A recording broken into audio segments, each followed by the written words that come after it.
Hello, everyone, and welcome back to another episode of the TJ and the Grumpy Old Man podcast. I'm your host, Son X, and with me today, as always, is our sports analyst and expert, the Grumpy Old Man. They say there's no shame to his game because he's always the same. That's me. That's right, Grumpy. That is you. Before we get into our show today, I just want to go over a little housekeeping as always. If you guys enjoy the content over here, and even if you don't, please like, subscribe, turn on notifications, and comment, so we can juice the algorithm and get this show out to as many people as possible. Isn't that right, Grumpy? We want everybody watching. Yes. Everyone watching. We usually shoot to have this show every Sunday night at 8 p.m. Eastern Standard Time. Got a new computer, so I had to set some stuff up real quick. So that's why we're a little late to the show today. But everything's set up. Should be all good. And then if you guys do enjoy the content over here, we have another show called the Islanders Never Say Die podcast. We host that show every Wednesday at 9 p.m. Eastern Standard Time. So if you enjoy us over here, go check that show out as well. We talk all Islanders hockey. And that is my spiel, Grump. Is that the New York Islanders? That is the New York Islanders. That is correct. Okay. Of Long Island. Okay. New York. Yeah. Yep. All right. So, Grumpy. Yeah. We had conference championships, we had the games before the conference championships in college football. We had rivalry week. I'm mistaken. Rivalry week this week. So had some really good games that went down to the wire. I don't know. Did you watch many of the games this weekend, Grumpy? I did watch a few of the games. Watched a lot. First game, we can start off with the first game, which was one of the biggest games, which was Michigan, Ohio State. And did you notice anything in that game, Grumpy? Yeah, Michigan couldn't complete a pass. Michigan did struggle to throw the ball. That is correct. But not only that, I got to stay truthful to my old reliable, although I think Michigan was not going to win that game regardless. There were some questionable calls in that game. Absolutely questionable calls.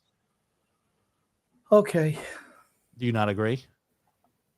Okay. What was the final score of that game? I'm not saying that the officiating was going to change the outcome of the game at all, but I still think there were questionable calls. Why did it? Dang it. It didn't save the thing that I had on here. Oh, well. I'll have to find it again. But the play that I'm referring to, and I'll pull it up here in a minute, was the touchdown pass where the Ohio State, I think it was the Ohio State wide receiver, Jeremiah Smith, was bobbling the ball as he was coming up to the end zone and ended up not having control, and his foot stepped out of bounds. To me, should have been a touchback. At that point in time, Michigan still had the lead in the game. Okay. I think that was the play that turned the entire game around. Really? Okay. Yes. I totally disagree. I didn't think that Ohio State was good. Michigan can't throw the ball. If you can't pass the ball and you're just mediocre running it, you're not beating anyone. There were a bunch of teams who are good defensively but are horrible offensively. They're going nowhere. Doesn't matter. If you can't complete a pass, you're not going anywhere. Just not. I mean, Michigan couldn't punch it in at all. They drove down. They had to settle for field goals, right? I mean, yeah. But Ohio State's just better than they are. Period. They're just better. That game, I never felt like Michigan was a threat to win that game. You just knew Ohio State eventually was going to get it right. You got to throw the ball. Got to be able to pass the ball. You can't be run, pass offense. Can't do it. Sorry. Not going to win games like that. Oh, X disappeared. Wonder where he went. I don't know. But while he is gone, I do want to touch on a couple of comments that we have right off the top. First one's from Freedom Fun Adventure. It says, oh, man, I usually don't look at train wrecks, but this Kiffin leaving Ole Miss is juicy. Burned and lied to more people and showed he was selfish. Not an Ole Miss fan, but I'm back. Sorry, got kicked out for a second. Okay, not an Ole Miss fan, but feel bad of what he did to them. He's a slime ball. He's always been like that, Lane Kiffin. I told you yesterday he was going to LSU, and you're like, oh no, I don't know. And what else did I say was going to happen? Do you remember? There's no way you said he wasn't going to coach. That is correct. Absolutely not. That. And that's what they said. Well, you're not coaching the bowl game. Ole Miss, bye-bye. Yeah, they're done. I think they're now done. He has the ball here. Yes, he has control of the ball here, and I'm going to remove this so we can see better. So yes, he has control of the ball here, and I'll leave the volume on too. Oh man, it's not. Come on. The replay, was the ball coming loose? I didn't see that it was coming loose. Oh, it was. But he got control of it with that left foot down. I did not see that on the initial replay. Gus, that is a good pickup. You see as it comes loose just a little bit. Is that foot out of bounds?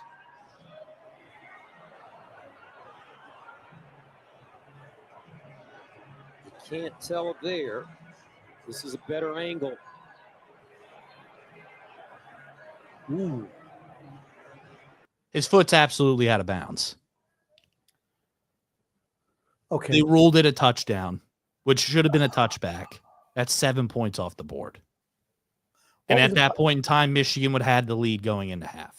What was the score? First of all, what was the score at half?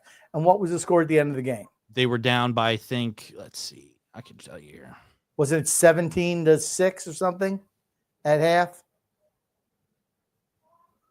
It was at half 17-9. Okay. So it would have been 10-9. Ohio State would have been up at half. What was the final score? It was 27-9. Okay. So essentially, like I said, the scoring stopped after that play. Well, not true. They scored 10 more points in the second half. I'm saying the scoring for Michigan. Yeah, Michigan's scoring ended in the first quarter. No, they scored 3 points in the second quarter. Okay. Bottom line, Michigan wasn't good enough. I don't care. All right, so the officials missed a call. The game wasn't really that close, right? It was another 15-point win for Ohio State. I'm not saying that Ohio State is unstoppable or unbeatable, but Michigan's not the team that's going to beat them. No, I wasn't saying that it was going to change the outcome of the game. I still think that Ohio State was going to win. I'm just saying I think that was the turning point for the game. Okay. I think that was absolutely the turning point for the game, was that play. I disagree. I just disagree. Okay, so what? So they wouldn't have scored there. They dominated Michigan. Dominated them, particularly in the second half. Not at the okay, exactly, particularly in the second half. They didn't dominate them in the first half. After this play was when they got dominated. But that's what good teams do. They wear you out and they beat you in the second half. That's what good teams do. I'm just saying, you think if that's not Ohio State that they get that call? Yeah, I don't think they want to overrule that call. It was close. If it's not Ohio State, I guarantee you they rule that a touchback. That's all I'm saying. That's all I'm saying. I'm just saying it was the same thing that we saw in the Alabama-Auburn game last night, the Iron Bowl. Same thing. They extended Alabama's drive with 2 penalties in that game, their game-winning drive. Extended it twice on 3rd and 4th down. Okay, but they were legitimate fouls. No, they were not. One was a really ticky-tack roughing the passer penalty. Really ticky-tack roughing the passer penalty. Okay. I'm just saying the teams that they want and the teams that they want to perform always get the calls. Always. Okay. That's all. I mean, all right, whatever. I just disagree. I don't think it had any bearing on the game whatsoever. Ohio State was the better team, right? They were the better team, right? Yeah, I think they were the better team overall. Okay, then the better team won. I don't see why you're complaining. Better team won. I still think the game should be officiated correctly. Okay. Just get rid of instant replay. Get rid of instant replay. Just get rid of it. Just get rid of it. And here we have something. I heard you were discussing Lane Kiffin earlier. We have something that a former member of the show had wanted to get discussed here. Okay. So it says, for context, this is what Lane Kiffin took offense to. We can go ahead and roll this clip here. Or at least decent enough to say, man, this place has been awesome to me. But did you see that? Like, you have to qualify with, but did you see the Citadel last week? Like, dude, it's done. People are done with the trolling. It's old. This whole situation reminds me of a Project Pat line. Do you know what that Project Pat line was? Do you even know who Project Pat is? I know who it is. I don't know what the line is. Project Pata from 36 Mafia, right up in the road from here in New Albany, in Memphis, Tennessee. He said, you can't turn a hoe into a housewife. Hoes don't act right. And I'm just, I feel it's appropriate because I mean, tell me it's wrong. Like, dude, it is what it is. You can't turn a hoe into a housewife. Like that's what's happened here. We're Like, gonna end this on a 666 Mafia quote. 3-6, not 666. You're so white, but you get what I'm saying. Like, dude, you knew what you were signing up for. All Ole Miss fans would say you didn't have to end messy, and you made it messy anyway, right? I don't know how you draw any other conclusion other than Lane Kiffin is leaving. This is his last year at Ole Miss. Maybe not his last, or at least.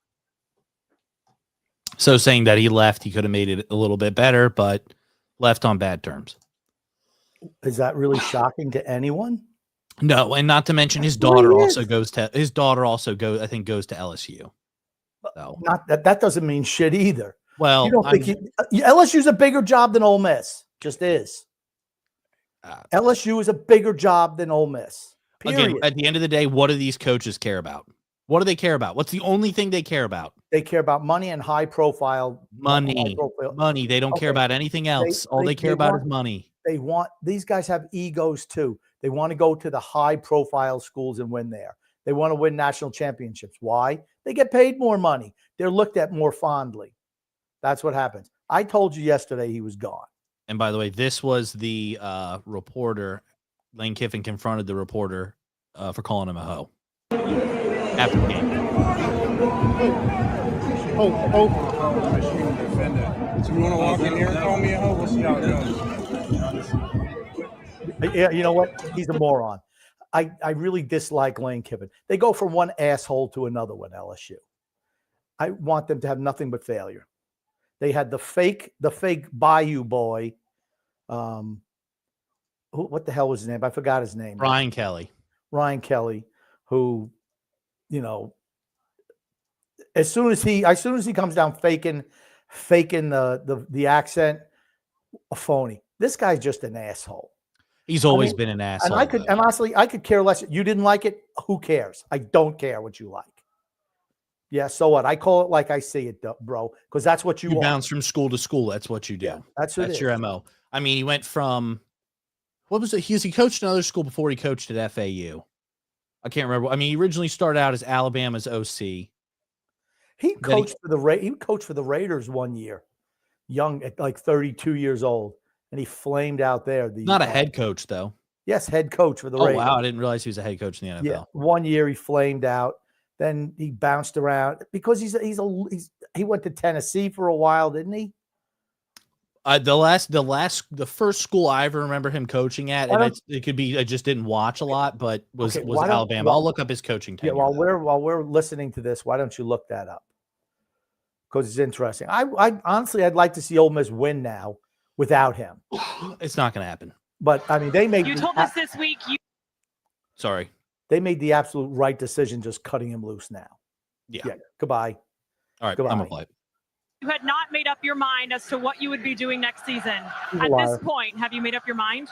No, I haven't. He's I a got a lot liar. of praying to do to figure He's that a out whore. tomorrow. But right now, man, I'm just going to go enjoy these players. I told him last night, you're going to win your 11th game, and all I want to do is experience joy watching you, and that's what I'm about to do. Are you experiencing that joy right now? I am. Thank you, Coach. He's a You liar. told us this week you had. He's a So liar. it says his coaching history.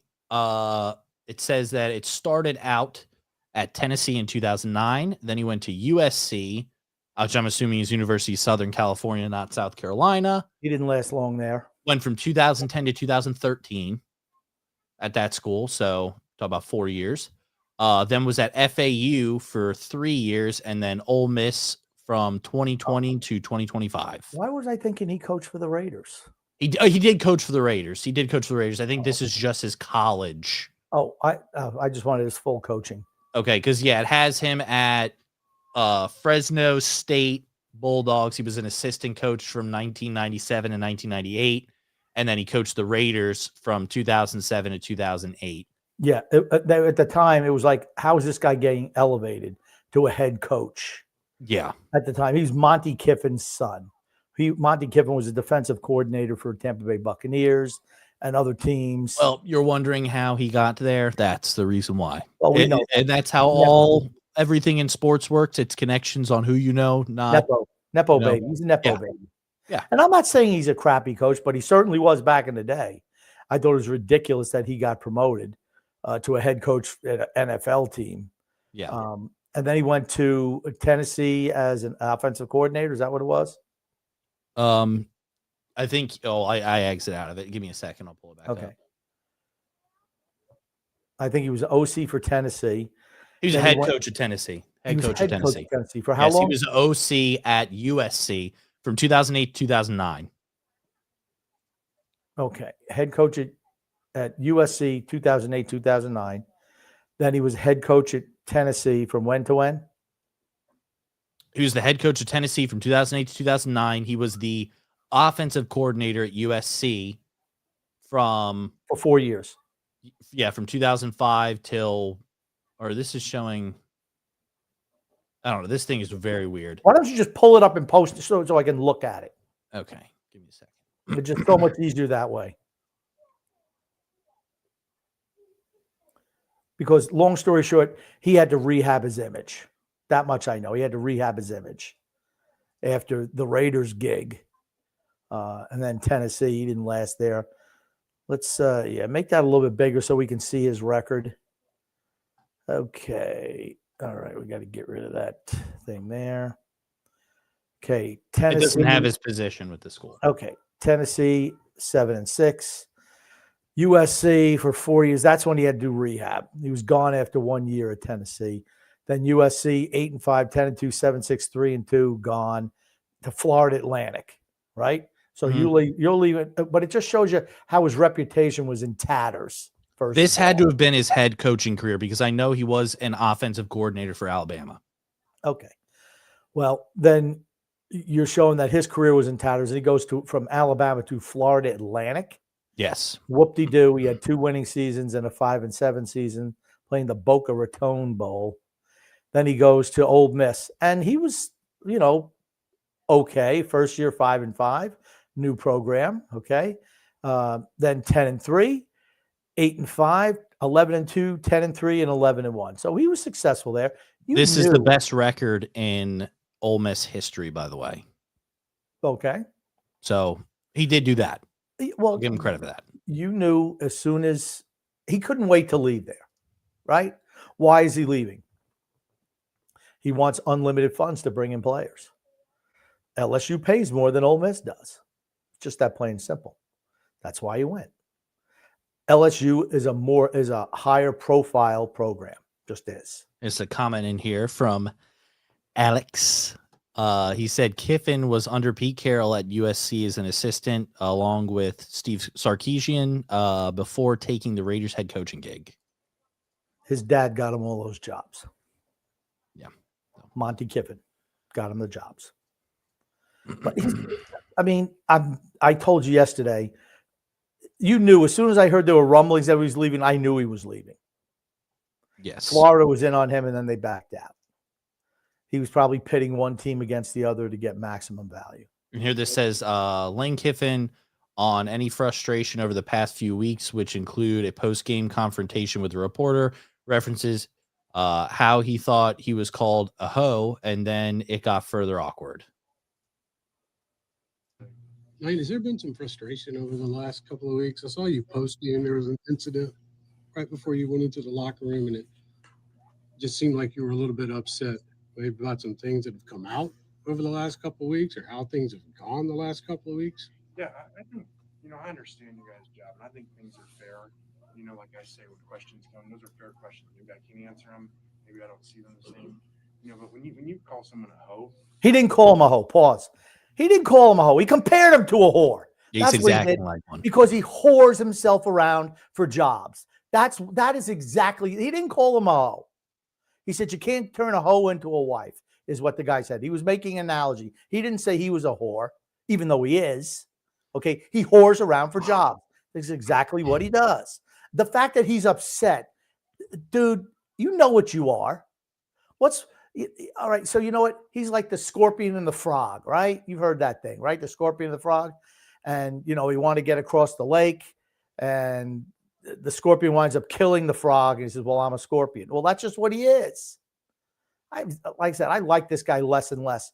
The Kelly guy was a clown. This guy's a clown too. I want LSU to do poorly. Is that fair? I think that's fair. No, I think that's fair. Yeah. Yeah. I don't think many people like LSU, honestly. He's a good coach, but he's an asshole. They're kind of the LSU's kind of a team that's hated. But let's listen to the rest of this. Can't make hoes into housewives, or something like that. That's about as bush league as stealing Trinidad's jersey like Mississippi State did last night. Is that as loud as it goes? Another one. Yes, I can't put it any louder. That is as loud as it goes. But so I ain't got any respect for that. I don't either, but that wasn't the comment. The comment was, you can't turn a hoe into a housewife. Hoes don't act right. It's not calling you a hoe. It's about commitment. And that's what really the question is. You wanted the commitment from people were asking about where you're committed to. You're still not doing that. So you don't think there's anything wrong with getting upset about something so innocuous and paying attention after a win, especially in the Egg Bowl? Yeah, let's move on from that. Next question. You don't have the balls to answer the question. That's what it is. You don't have the balls to answer the question. It's you want to know why? Here's the thing: you'll never see him in the NFL ever again. You want to know why? Because he couldn't handle a question like that. The fact that his skin is so thin that he knew he was leaving. He knew he was leaving. He knew as soon as he got a first sniff at a higher, more respected program, he was going. He would have went to Florida if LSU didn't step up. He would have went to Florida. He wants a more prestigious program. That's what he wants. He wants to move up in the ranks. That's what he wants. And the fact that he's just lying. Just be man enough to say, "Yep, I came here. I built this program up. I'm leaving to go to greener pastures. I want to play for schools that are going to spend more money."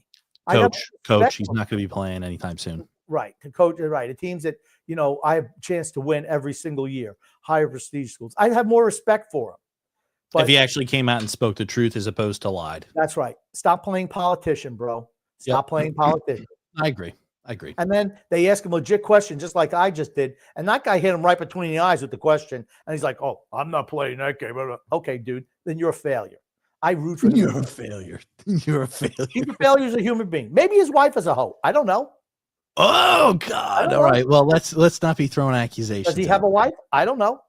I have no idea. If his wife was sleeping around with everybody in town and wanting to go from job to job every couple of years, I bet he'd be upset about that, wouldn't he?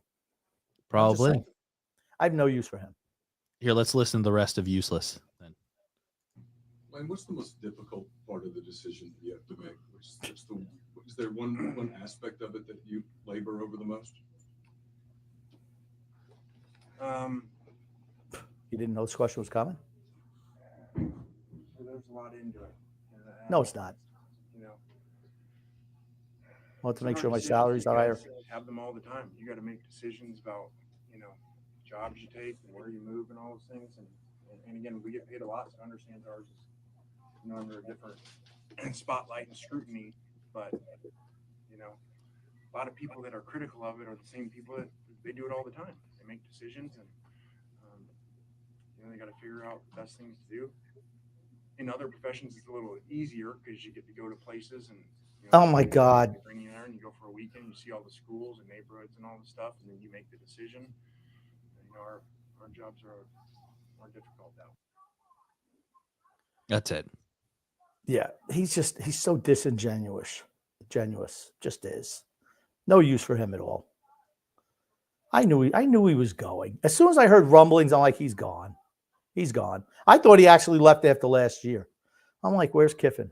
I'm surprised he hasn't left yet because that's what he does. He's a me guy. He's a me guy. To just continue to to lie to his players and say, "Oh, I didn't know." He's lying. He's lying. He's just flat out lying to everyone. If you are interested, we can listen to him lie some more. It's going to talk about the reasons why he chose LSU over Ole Miss, why he wasn't in Sunday's Ole Miss team meeting, his response to not coaching Ole Miss in the playoffs, why this took so long, and then Pete Carroll's important message. You've just left your last meeting with the Ole Miss Rebels, and you're getting ready to get on an airplane to Baton Rouge, Louisiana. What is going through your mind right now? Well, first, I just watched you do something unbelievable and go off-road around the fire trucks. To Shut up. So amazing Shut job. Up. I asked you a question. This was a very challenging, difficult day. He's we lying. went through a lot last night with Keith Carter, trying to figure out a way, to make this playoff run work and No be able to way. coach the team. And at the end of the day, that's his decision, and I totally respect that. I understand that decision, and so I just totally wish the team the best of luck. Wish that I was coaching, but understand that it was a very challenging position for him and the Chancellor to be in, and totally respect that. So, just really, really hope they play really well and go win the national championship. What drew this decision out so long? Just it was really difficult. This has been a really special place. 6 years here. I know that there's a lot of feelings and emotions right now around. I hope when they settle down that there's an appreciation. Absolutely not. Let me ask one question here. He's going to be hated forever there. Oh, he'll absolutely be booed relentlessly if LSU plays Ole Miss next year. I don't know what the schedule looks like, but if they play them and it's at Ole Miss, he will be booed. I would not be shocked if fans threw stuff at him. Yeah. Anyway, quick question. If you see players from Ole Miss after this year transfer to LSU, is that, I guess, would that be considered tampering? Yes. Well, I think you can do anything you want now. It's the days of the Wild West. But I would have made him sign some type of. He was still under contract. Yes, exactly. That's my point. He's still under contract. Okay, you want to leave. This, and this has to happen.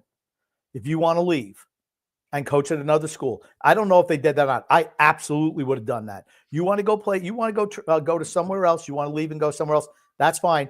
But these are the conditions that have to be met. Otherwise, you can just sit your ass out for a year. We'll bring another coach in, and you can just sit out till your contract expires. Exactly. Because I'm wondering if, who's to say he's not talking with kids trying to get them over to his team already? That's why I said that there's no way he was going to be allowed to coach them in the bowl games. Yeah. Because then you lose leverage if you let him coach in the bowl games. Yeah. I mean, I told you yesterday that was never going to happen. Yes. I'm wondering. I wonder because I guarantee you, guaranteed, kids will be transferring from Ole Miss and going to LSU next year. Guaranteed. Book it. Lincoln Riley did the same thing when he left Oklahoma and went to USC. He took all their recruits that they had for the year and took Caleb Williams with him. It took multiple other players with him. I guarantee you're going to see the same exact thing happen here. Like I said, it depends. I think Lincoln Riley was out of his contract at Oklahoma, though. I think that I'm not sure. I can look it up. Yeah, look that up. I think he was out of his contract, though. And they knew it was a surprise that he left. I honestly, I don't remember. But I would have had something for termination. It's like, okay, you want to go someone else? These are the terms. Because especially with the transfer rules the way they are now. It used to be if you left, you have to sit out a year before you could play somewhere else. So that stopped kids from going and transferring from school to school because they lose a year of eligibility and they have to sit out a year. It says no, Lincoln Riley was not out of his contract when he left. He had signed a contract extension with the Sooners in July of 2020. That was set to keep him under contract through 2025 season. His departure for USC in November of 2021 meant that he and USC would have to pay a buyout to get him out of the deal, as detailed in Sports News article. So no, he was still under contract. Okay. And remember, he took all their recruits and took, I want to say, majority of their starting offense with him. Okay. So maybe that's the kind of deal that they struck with LSU, because there's no way that Ole Miss is going to be left high and dry. Just remember, Ole Miss is not historically a great football program. They're just not. They've had times when they were good, in the way back machine. But back when Eli Manning was on the. Well, when they had Archie Manning first was there, they were good for a number of years, and then when Eli was there, but other than that, they've historically not been a great program. Also, DK Metcalf went to Ole Miss as well. This guy's absolutely turned the program around. Yeah. But like I said, I would make it really, really difficult for him to leave. He wants to leave. That's fine. You're going to pay for that. We're not taking a loss on this. And I don't know what the details are. I'm sure that eventually they'll come out what happens. But like I said, I just have no use for him at all. Trying to say, oh, well, looking at you, come down. Shut up. Just shut up. I mean, nobody thinks you're glib or entertaining. Nobody thinks that you're charming. Nobody. They all know you're a snake, dude. You're a snake. You're a hoe. You can't turn a wife into a hoe. I like that. Or a hoe into a wife.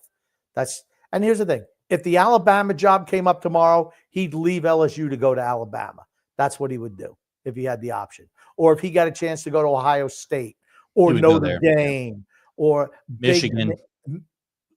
Yeah, I mean, big name. Michigan's been a powerhouse school, I Yeah, think. okay. But what I'm saying is, shocked he wouldn't have gone to Michigan last year. maybe they didn't offer him the job. They gave the job to the defensive coordinator. Maybe. But I mean, the whole thing is he's a guy who's looking to climb the ladder. That's what he's looking to do. When somebody struggles at a big time school, you'll hear his name come up because that's just what he is. It's not like they contact him. His people contact those schools. That's how that works. Oh, you got an opening. Just know we'd be interested. Yeah. That's how it gets out there. Or they leak something to the press. Oh, yeah, Lane Kiffin be interested in that job. And they let the media do the legwork for him. The disingenuous, lying media does the work for him. Let's listen to the rest of his lies here real quick, Grumpy. Okay. What we were able to do here and having, the best run that's ever been done in the history of the school and brought some exciting times. So I'm so appreciative of the people of Oxford and the relationships that I developed here. And when I spoke at my dad's funeral, he moved 17 times. And I realized when all the people, I got all the letters, calls, people showed up from around all those different spots, NC State, all the different spots he coached. And they said he was able to impact them and how much that meant to them. And so I've really strived since that day to really try to impact people and help people through life, through my journey. So just prayed a lot and made a family decision and, hopefully get a chance to go, impact.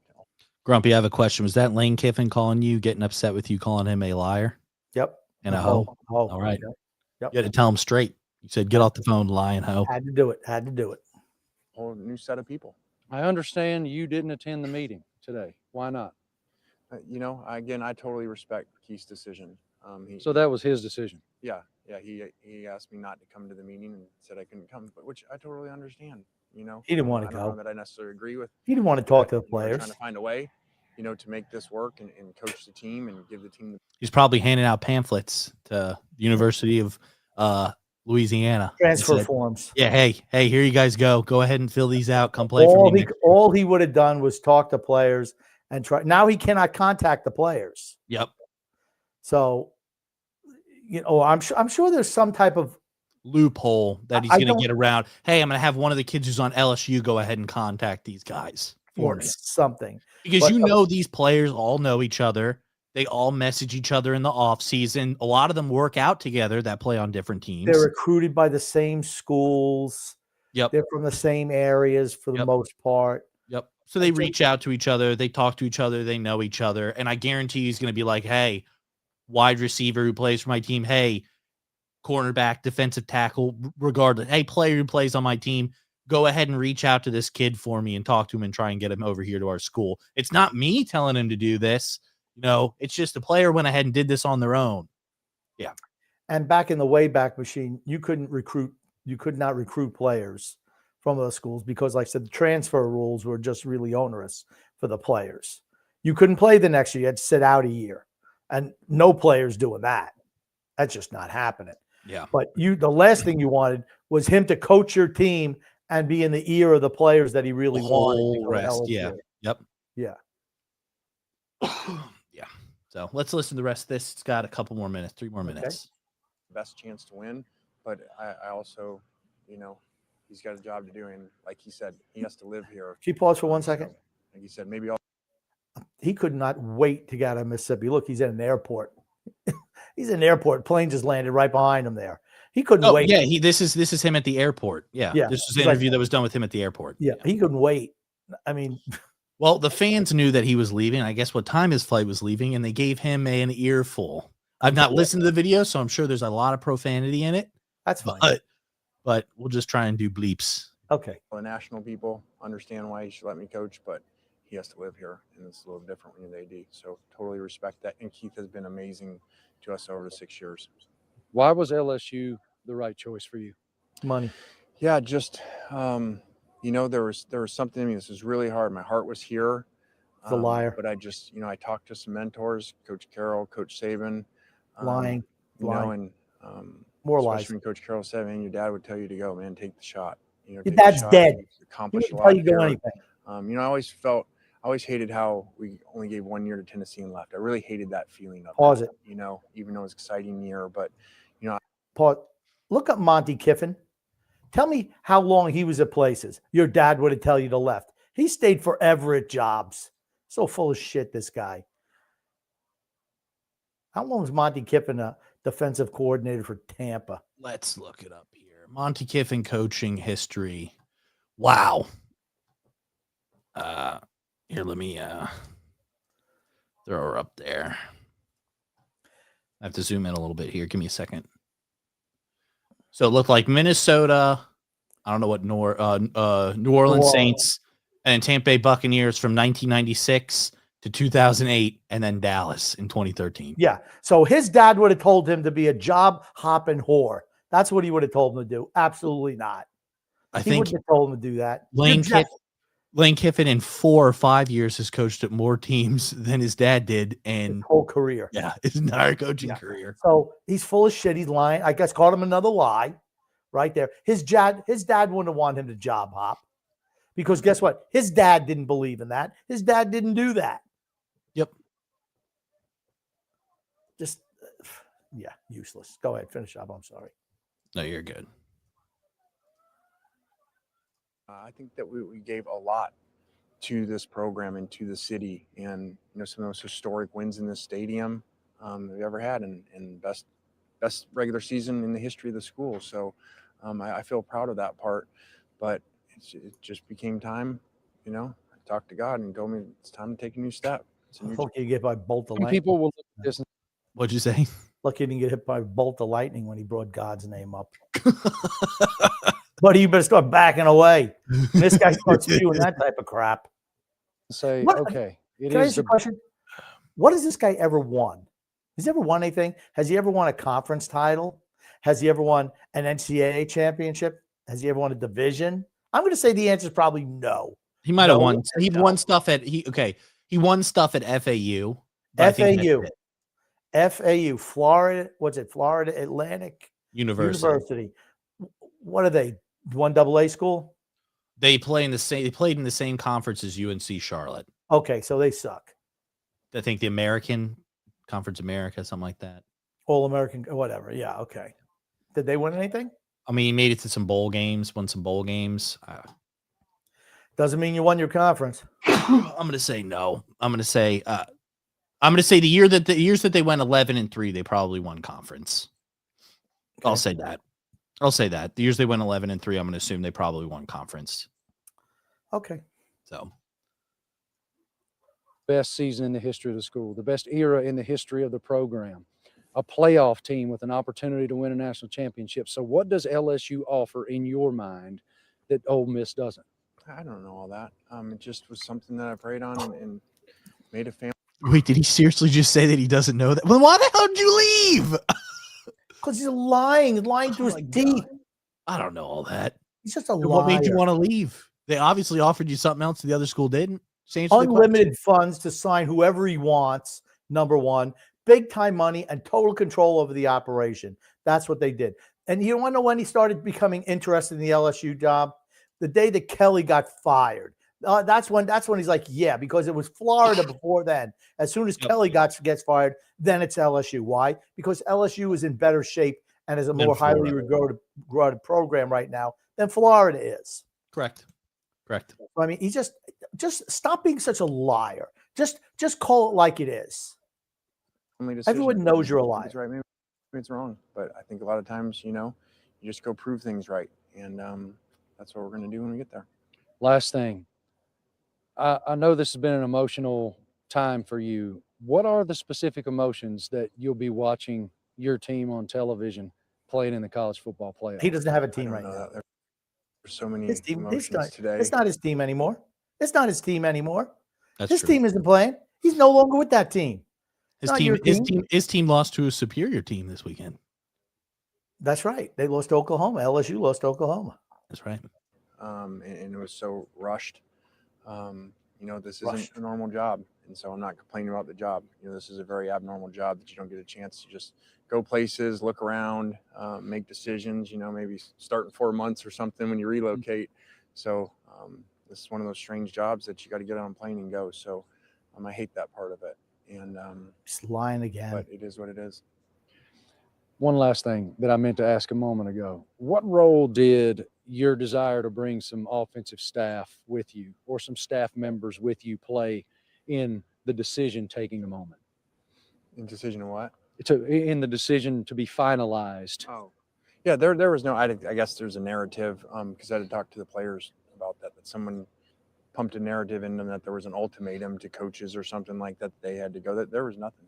Every coach has their own decision to make, and I would never give them ultimatums like that. And so, you know, those are all their own individual decisions. Thank you so much for your time. I really appreciate it, man. Liar. Okay, yeah. That whatever what the narrative when they're saying pushing the narrative, who's saying that? I mean, does that mean those coaches aren't coming or are going or what? I don't know. But here's the thing: as far as I'm concerned, nope, you're all under contract here for however long. You're not going with him. We're not stripping our program to help this guy out at LSU. If you want to quit. You're going to sit for a while. They can pay coaches. The school can absolutely pay coaches. Nope, you're going to be sitting out for a while. I don't know if you can read this. Oh my Grumpy. God, this guy. How's Colorado doing? It says before the season, people seriously thought Deion Sanders should coach the Dallas Cowboys. Today, Colorado finished their season with a 3-9 record and second to last in the Big 12. Overhyped seems to be a foundational Sanders trait as of late. Oh, wow. And it shows that Colorado is 3-9. They were 1-8 in conference this year. They suck. Wow. Terrible. He's not a head coach. No. He'd be a really good recruiter. Oh, And yeah. I could see where cornerbacks, I think he could be a position coach. Yep. But his ego is too big to be an assistant coach. Way too big to be an assistant. And then we also had this video here, Grumpy. Ooh. Go ahead and play this for you. It says, there should be zero tolerance for any physical contact with a ref on the field, period. I certainly had my share of hostile thoughts towards refs in my day, but never made physical contact. Unacceptable. Who's the guy who put this tweet out? Do you know who that is? Larry Zonka. He was a running back for the Miami Dolphins. Ooh, I didn't know if you'd be able to get his name right. I knew it. You know me about officials, but you love them. Yeah, honestly, you know what I think they do? I think they go to the retirement home and they ask these people, they say, hey, I lost my prescription glasses. And they say, perfect, you get the job. Let's watch the video. Now on a couple of possessions. That's automatic ejection to get out. They did not eject him from the game. Should have been. Absolutely should have been. I agree that he should have been ejected from the game. I 100% agree. I think we're gonna hop into some NFL football, Grumpy. Or do we want to hit some comments first before we jump into NFL? Take care of our Sorry, we have one more college football play. I think we just have one more. Let me check here. Just want to make sure I don't miss something. But I think we have one more college football take here, and it is about Army. I could not believe this stat, and I don't know if it's real, but it's from Army football, so I'm assuming it's legitimate. Okay. It says Army clinched a spot in a bowl game by throwing a touchdown pass to a tight end for the first time since 2008. It says it's been 17 years since Army tight end had a receiving touchdown. Well, their tight ends are basically like blockers, like tackles. I get that. I just could not believe that a tight end has not had a receiving touchdown since 2008. They're basically a running team, Army, are they not? Yeah, they always run the ball. Yes, they're absolutely a team that runs the ball. Absolutely. They don't pass very much. But still. So they're probably not even looking. If you're looking at game tape over the last 17 years, you're like, they never throw to the tight end. We're loading the line. Yeah, we can leave this guy uncovered. Yeah, here We we'll know he's not going out for a pass. roll the clip here. Oh, he was On the late too. rollout. Helms to the end zone. It's a touchdown for Parker Pulaski. Parker Pulaski. A homecoming for Hellboy. A go-ahead score. Good for them. Good for them. I just couldn't believe that stat. I was like, holy cow, the first time since 2008. Good Well, for that's him. nuts. Good for That's that kid. nuts. Yep. We can hit some comments here, Grumpy, and I think I got some more. I got a star here.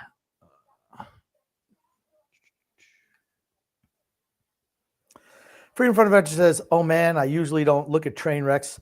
I think I read this one already." Okay, sorry. Might have been when I was gone. Did you have the reaction of the Ole Miss fans at the airport? I can go ahead and pull it up because it's all over the internet. You just got to give me a second here. Yeah, just slap up another comment. Gungun says, after today's superbly executed game, should we start taking the Jets more seriously at the end? Were you both cheering deliriously? I was excited when Nick Folk hit that kick, but isn't this typical Jets? Typical Yeah. Jets. Season's over. Another miserable showing. Let's see if we can win a couple of games down the stretch to weaken our draft position. Why? Because we're the Jets, and the Jets do Jets things. It's just that plain and simple. Jets are losers. Tyrod Taylor is their best option at quarterback. Yikes. That's all I have to say. All right. Next comment. Well, here, I'll pull it up the Okay. Here's just a little video. Give him a one-finger salute.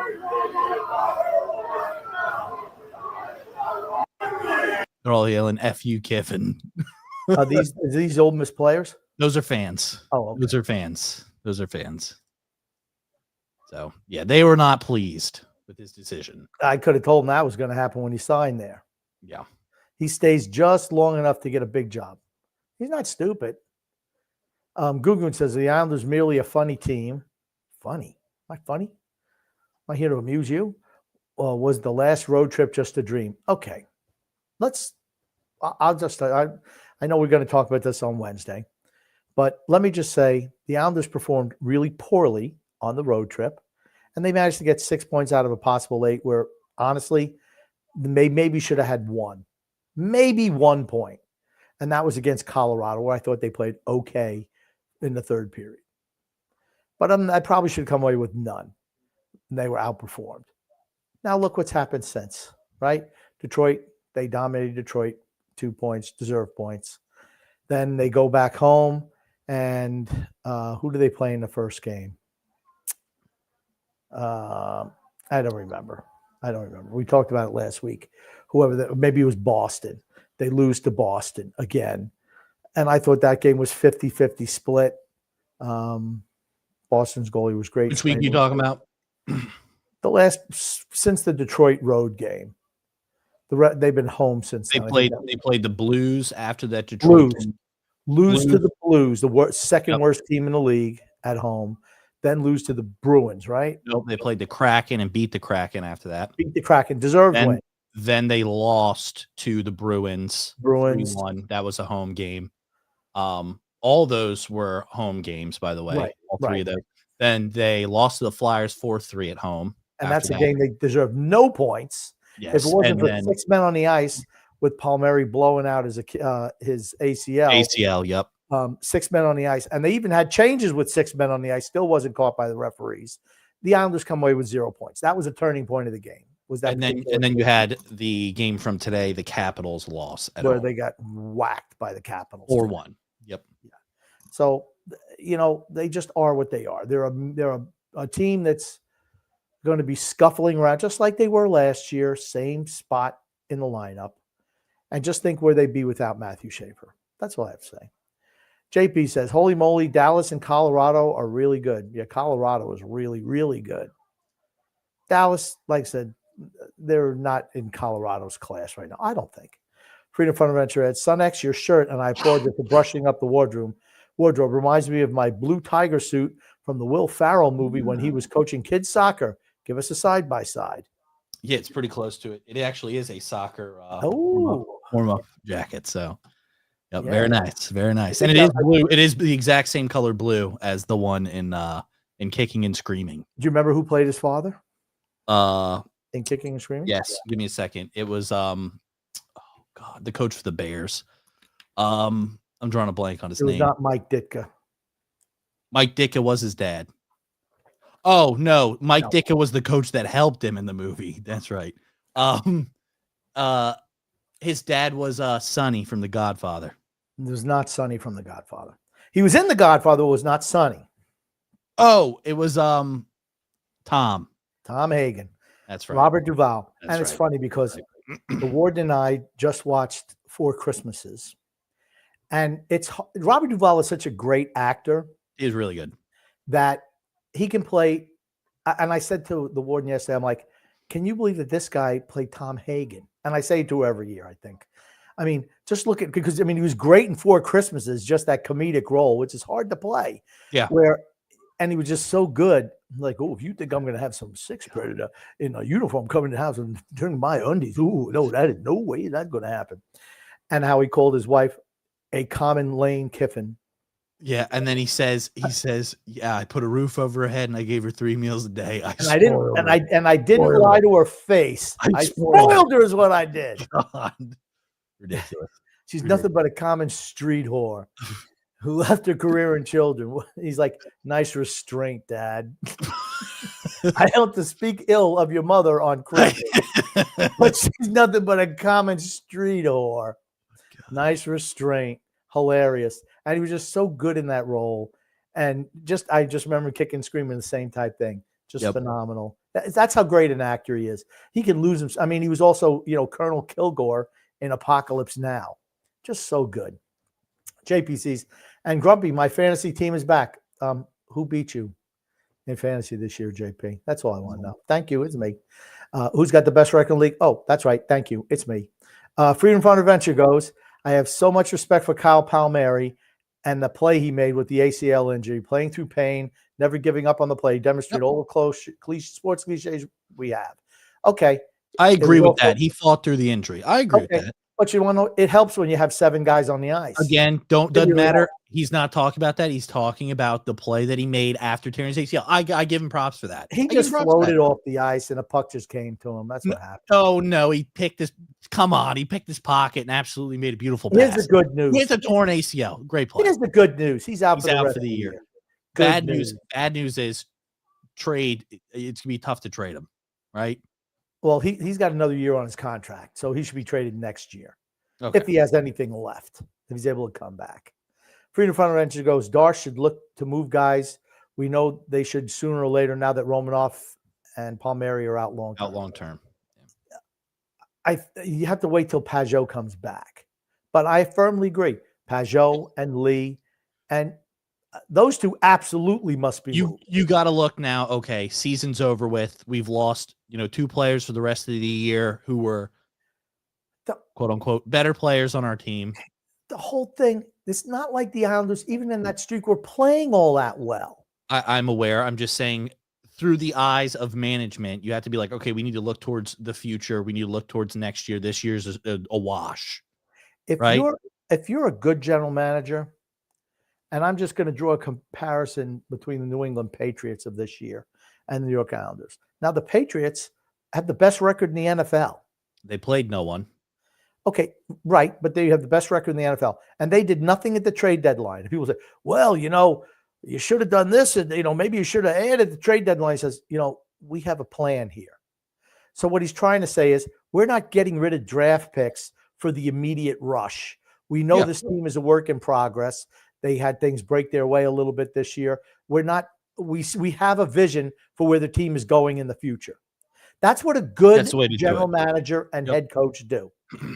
I am hoping that's what Darsh does. What I don't want to see is some knee-jerk reaction, because right now we're 9th in the Eastern Conference. A knee-jerk reaction. Oh, let's start adding guys because we lost the injuries, so we can squeak in the playoffs and get shit canned by Carolina, because that's what it would be for another year in a row. Another year. No, they should know that. Here's the thing. I'm not privy to what their plan is. I'm assuming the plan is to build with younger players moving forward, load up on the draft after it was destroyed by the old man, Lou Lamoriello. I'm assuming that it was, we need to build up our farm system. Because look at the Islanders. A guy gets injured. Do they have anyone to fill in? They do not, because they have nothing in the minors. Totally bereft of talent in the minor leagues. So they have to build that up. That's going to take a few years. Why do you think they signed a guy like Jonathan Drew into a 2-year contract? Because you know what? After 2 years, he'll go. Maybe some of these guys will be ready to play. Yep. Anthony Duclair. I mean, he's going to have to step up. He should absolutely be elevated from where he's playing now. He should be elevated. But I mean, the Islanders are filled with bottom 6 players. They need a whole lot of them.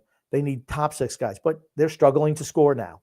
What you're seeing is what we've seen for the last number of years. Islanders can't score, and you're seeing it again. I mean, it is what it is. I just want them to know, okay, we've had some injuries.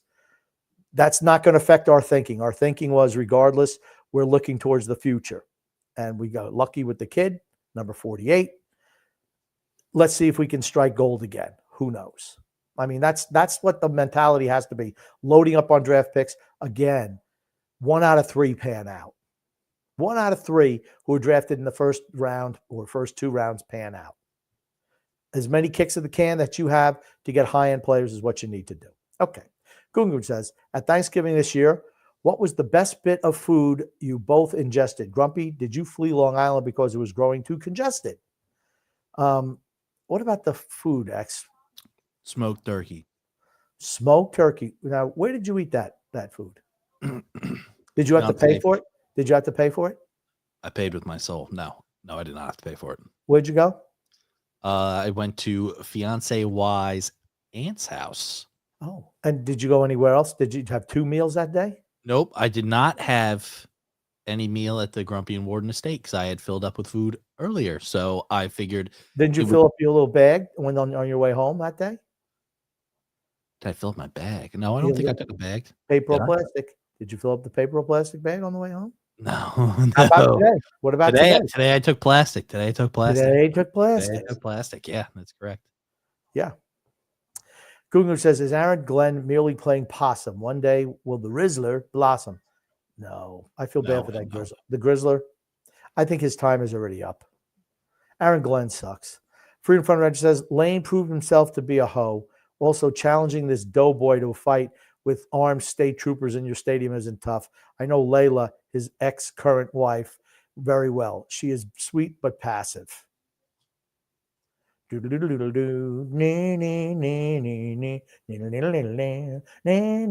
Freedom Fund Event says, pull up the video of Tennessee staff chasing him out of the stadium. Yeah, this guy burns every bridge that he's ever had. He does things the wrong way. He had to do, I remember it was real damage control after he left Tennessee. That was damage control time for him. Absolutely was. I'm going to pull it up here. Give me a second. Okay.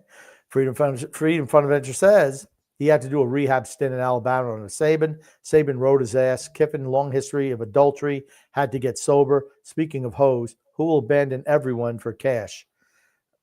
Speaking of hoes, who will abandon everyone for cash? How is TJ? Do you think that's a fair critique of TJX? No. It is not a fair. It's not a fair. It is not fair. It's not fair. I will admit that's not fair. All right. I don't know if I'm be able to find a video of them chasing him out. I guess I have videos of him with Ole Miss. Everything's Ole Miss. Maybe you put Tennessee on the end. I did. Okay. Next comment, please. Google says, Son X, will wife Y make a cameo on a future episode? I can answer that one. That's a no. Yeah, she does not want to be on. Maybe the once popular Stump the Grump segment can make a comeback. No, she unfortunately does not want to be on. Absolutely not. She'll never be on. You wouldn't be able to see her anyway. You would have to get her booster seat just to be able to see her on camera. Freedom Fund Adventure says, confirmed Kiffin accepted the LSU job over a week ago. He knew he was leaving over a month ago. As soon as Kelly was fired, that's when you knew. Kiffin wanted the Florida job. Boosters killed it because they didn't trust him. Leaked audio from Condrum, biggest booster. Yeah, he's a slime ball and see a pus, that guy. Not a good guy. Just not. That's why he's at LSU. Freedom Fund Adventure says, Layla, definitely not a hoe. Her father and uncle were big-time players and coaches. She is too nice and passive, prone to end up with a jerk coach. I wanted Layla back in town, but not Lane. Summerall better. Oh, that's the guy who's going to get the flyer. I don't think his name is Summerall. I think it's something like that, but I was thinking Pat Summerall spelled differently. Freedom Fun Adventure says he respects Ole Miss so much he took the staff with him during a playoff run. Lied and made threats to get his way. LSU is Ole Miss' biggest rival. Don't think he gets many players from Ole Miss. So we want to take in the whole coaching staff too. Yikes. Yeah, I'm going to say he's going to get players from Ole Miss. Yeah, You absolutely will. You're going to see it. You will see the transfer portal this year. I guarantee you there's players that played for Ole Miss that are going to go to LSU. Yeah. I guarantee you he was talking to them previously, especially if he already knew he was taking that job a week ago. He was talking to those He kids. knew as soon as Brian Kelly left, He was talking to those kids. he was talking LSU. Absolutely. Alex Monroe says, our old friend Alex Monroe from Bayou Bay. LSU and Kiffin go to Oxford, Mississippi, and Knoxville, Tennessee next year. Okay. Well, I'm rooting for Tennessee and Mississippi in those days. Alex Monroe also adds, why do you think he waited until after the Iron Bowl to make his decision? If Bama lost last night, Ole Miss would play Georgia in Atlanta for the SEC title game this Saturday. DeBoer been rumored to go to Penn State. Well, if DeBoer was going to Penn State, he'd leave LSU tomorrow to go to Alabama. That much I can guarantee you. He wouldn't even take a cup of coffee at LSU. If DeBoer goes to Penn State, you're going to see Kiffin try to maneuver his way to go to Alabama. Alex Monroe adds, a lot of head coaching announcements in the SEC today. Move quick or be left out high and dry. 3 non-power 4 coaches getting hired at bigger schools. Golesh at Auburn, Summerall at Florida, Silverfield at Arkansas. Well, let's see how they perform. Yep. Interesting to watch. Gungun says, gents, what is the superior peanut butter? Chunky or creamy? Creamy. Creamy, I'll say creamy also. Also, does Billy B's younger girlfriend really find him dreamy? What do you think about that? I think she finds the bank account dreamy. That is very dreamy for her. She's playing the long game or the maybe not so long game. Who knows? Well, she's already getting benefits from it. She is getting real benefits. estate. Absolutely, New real England estate area. benefits. I don't know how a young girl like that is all of a sudden a real estate magnet. in the $7 state of million Massachusetts. worth of real estate. I thought it was 11. Doesn't Okay, matter. I could be wrong. It's A more lot. money than a girl like that has. Yes. Now, when we're speaking of hoes, thank you, whatever your name is. What's her name again, X? What's that girl's name? Belichick's Ho? Okay. 24-year-old girlfriend. I don't know. Google says, why is the unfunny hitman, Pete Davidson, a pitchman for countless products? He looks like a mutant. doesn't he? Alien. Yeah. Alien. Is it a matter of time until Phil's Facts Twitter page self-destructs? He's probably been really quiet these last few days. Matter of fact, I know he has. Alex Monroe says, staying on top of college football, 7-5. Duke is playing for the ACC championship, and apparently there's a way they don't even make the college football playoff, even if they win the ACC title. I don't see how that's possible. They already said that the winner of the big Power 5 conferences gets an automatic bid in. Well, they're going to So a lose. team that's 7. I'm just saying, if a team that's 7-5 wins and makes it in, that's appalling. Okay, so but let's say they're probably going to lose. We can go through the bowl, the conference. Yes, we can go through the conference championships if you like. I mean, Virginia's going to beat them. Again, that's great. I think Virginia's going to beat them as well. Not denying that at all. The fact that there is a possibility that a team that is 7-5 could make it into the college football playoffs. It was the same thing last year with Clemson. Nobody thought Clemson was going to beat SMU, and they ended up winning. Made it in. Okay, it doesn't matter. You're talking about teams 12 and 13. It doesn't matter. They all lose in the first round. It doesn't matter. You're doesn't wrong, first off. Alex Monroe says, staying on the top of. Okay, we already did this one. Next comment, please. I think we need to read it again. Alex doubles up Tulane and North Texas, Troy and James Madison. Boise State, UNLV could go in over Duke depending on who wins all their conference championships. And Gugu says, is it shocking that Mark Sanchez was shown the door? Absolutely not. Will his career provide lots of valuable folklore? No. Here's the question that I have. Why are they still running advertisements on TV with Mark Sanchez? Because they haven't filmed new ones. I don't And they're care. lazy, and they don't I think don't anyone's even care. paying attention. I They don't think anyone's paying care. attention. They don't You're think literally anyone's promoting a guy who ran at somebody, got stabbed. they don't. It's astounding. to me. No one watches their commercials. No one even watches ESPN. Every time I see it, it's with him and Justin Herbert. Every time I see it, them in the car. Every time I see that commercial, I'm just thinking, Mark Sanchez got stabbed. That's all. Maybe they should just like blank out the face, say random ESPN personality. Just put like You couldn't have put somebody else in because I mean, it's not like they both were. I don't think they both were in the same frame at the same time during the commercial. Oh, okay. Well, just put somebody else in there to say the lines. But these go out like weeks and weeks in advance. I don't care. I'm just saying, it's probably easier just to let it roll.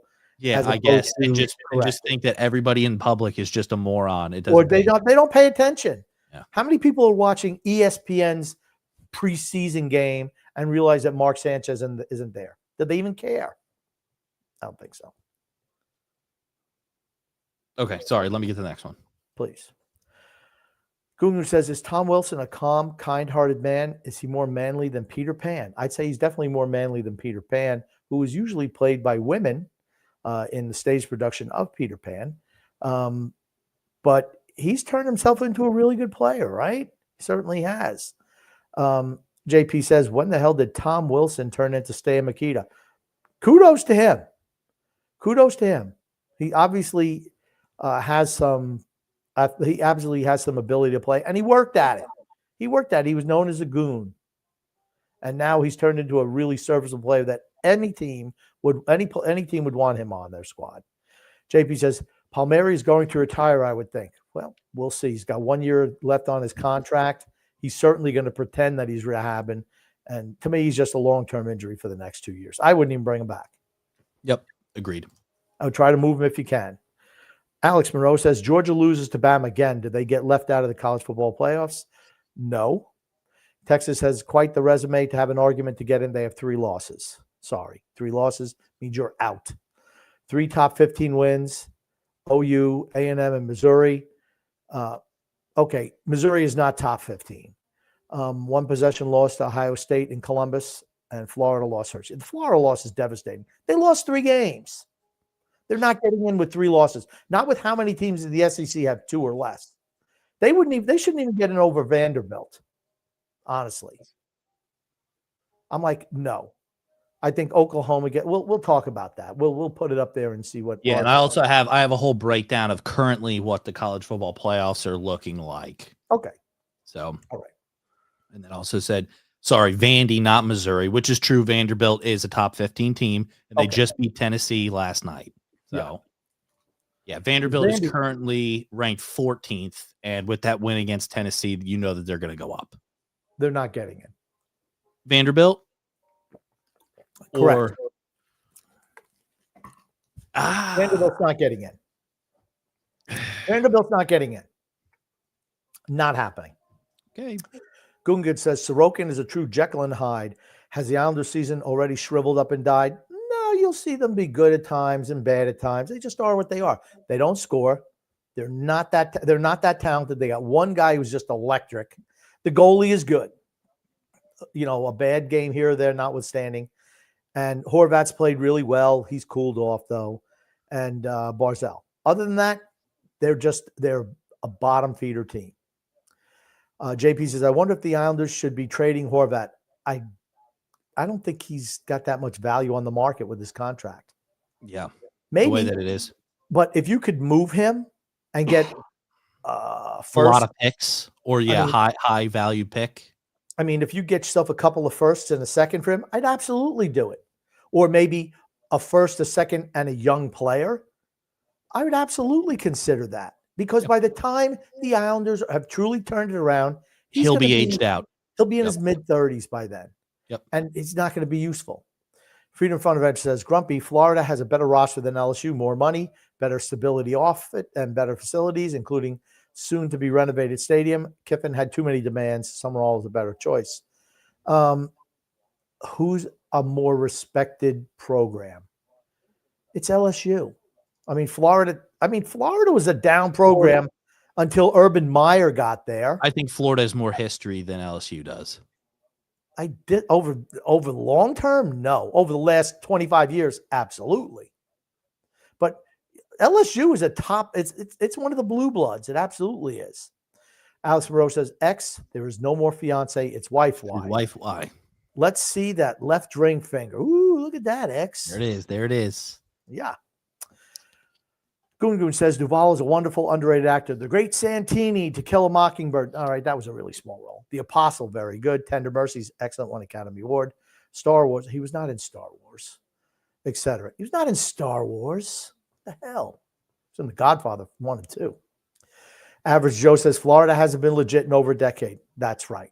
That's the truth about it. They were, like I said, when Urban Meyer was there, they were dynamite. Absolutely. LSU's a more prestigious program. Urban Liar. What? Urban Liar is what I said. Urban Liar. Do you want to go over the current college football playoff scenario, or do you want to hop in Sure, there? X. Let's go over that. See what we're looking at. I think we'll be talking about this next week too. We will be. This is the current playoff picture. I can zoom in a little bit. This is according to who? This is currently with the standings the way that they are. This Oh, is okay. this is the current standings that they have based off of what transpired. You'll need to make that way bigger. Okay. Okay, there we go. That's better. And take down the banner, The please. banner. Okay. Okay, so let's see who won and who lost this weekend. See if there's any changes. You had number 1 Ohio State. They won comfortably against Michigan. Yep. Indiana, they won very easily as well. Texas A&M lost. I think they're wildly overrated, honestly. They're still going to be in the hunt, but they're not going to be a top 4 team, obviously. You have Georgia at number 4. They're going to the SEC championship game. They're in no matter what. Number 5 was Texas Tech, interestingly, against who is that? Tulane. Tulane. Oh, that's Tulane. Yes. Okay. Against Tulane, Texas Tech rolled yesterday. I think they played BYU in the Big 12 championship game. If they win out, they will still be where they are. Tulane is cannon fodder. Number 6 is Oregon, who I think beat Washington, but it was tight yesterday against University of Miami, who just obliterated Pitt in Pitt. That should be a pretty good game. Number 7 is Ole Miss, who's going to be supposedly matched up with Alabama. Let's say Alabama loses the SEC championship game. I can't see them making it in with 3 I don't losses. I don't see them making it in either. With 3 losses, Vanderbilt would jump them. that's what I think would happen also. And then you have Oklahoma against Notre Dame as 8 and 9. Oklahoma is absolutely making it. Yep. Notre Dame is I'll tell making you. it. I mean, the only team that's really at risk for getting bounced out at this particular point It's Alabama. is Alabama or Texas Tech if they lose to BYU. Here's my question. How does a Miami make it in over the conference champion in the ACC? Because they're a better team. I don't care. They were so good that they couldn't make their conference championship. Okay, aren't you the guy who said that the best team should get in? It should be the best. I think team. the top 12 teams should make it Okay, in. so that's. I don't think that Miami is a top 12 team. You don't think they're better than Tulane? I don't think Tulane should make it in. I don't think Tulane is a top 12 team. Okay, all right, okay. Again, I mean, do we want to go through the top 12 teams? No, we do not. Not again. We can do that next week. I think that, Just and like we did it you know what? last week. I hate Texas. I don't like Texas, but I agree with what Sarkisian said. I absolutely do. You know what's going to happen now? Every team should just schedule cupcakes for your out of conference games, beat the living hell out of them, beat them by 60, 70 points, schedule the worst teams humanly possible, known to man, schedule, I don't care, St. Mary's Sisters of the Poor, schedule them every week for your out of conference games. Play no one. You realize that's what Come they out do with now. 2 losses and make the college football playoffs because all they care about is your record. They don't care about who you played. And you know what? Transfer to us. You know what? Oh my You should go God. ahead and join a Stop. conference. You should join a conference that has absolute shit talent like the ACC. Go play there. Beat the living shit out of every single team in there because the ACC ain't worth a damn, and make the college football playoffs every single year, year in, year out. You realize that most teams, that's what they do. They play cupcakes. Why did Texas play Ohio State this year? For the money. They did it for the money for the program and the conference. You're going to That's why see they did teams it. not do that. I guarantee you they'd make more money making the playoffs with viewership and ad revenue through those games than they'd make through playing Ohio State at the beginning of the year. Here's the bottom line. You win, you're in. Don't cry about it later. Stop crying about it later. Your team lost 3 games. You lost in Florida. Just do what Miami does. Play no one. Just do what all the teams in the ACC do. Play no one. Team. I have Play zero no one. sympathy for Texas. Play no one. Is Texas Play no great? one. I don't think Texas is very good either. Play no one. I mean, Texas would be a first round exit. You think that Texas would be a first round exit? Yeah, I don't think they're that good. Sorry, I don't think they're that good. I disagree. Here's the thing: 3 losses, and you're not in a conference title game. You don't have a shot. Not a shot in hell. You can't But have you think more a than team 2 with 2 losses that's not in a conference game should make it over over a conference champion? That's what you're saying. That's what you're advocating for. I think right? Miami's a better team. Miami. Is No. Miami not the best team in the ACC? Why the hell are we even including a team in the ACC? I think Vanderbilt's better than them. I think Vanderbilt's played tougher competition than Miami's played all year. Let's move on to the next topic because Sorry, I went through this. Well, I talked with you for an hour and 15 minutes yesterday. Good. 2 hours We're going to the day talk for before we're going to talk the for same it more on the ridiculous show. We're going to see who agrees with me, who thinks that we should just automatically put in an ACC team when they play no competition over teams in the SEC who have to who schedule where they're playing multiple ranked teams every week. It's not the SEC Bowl.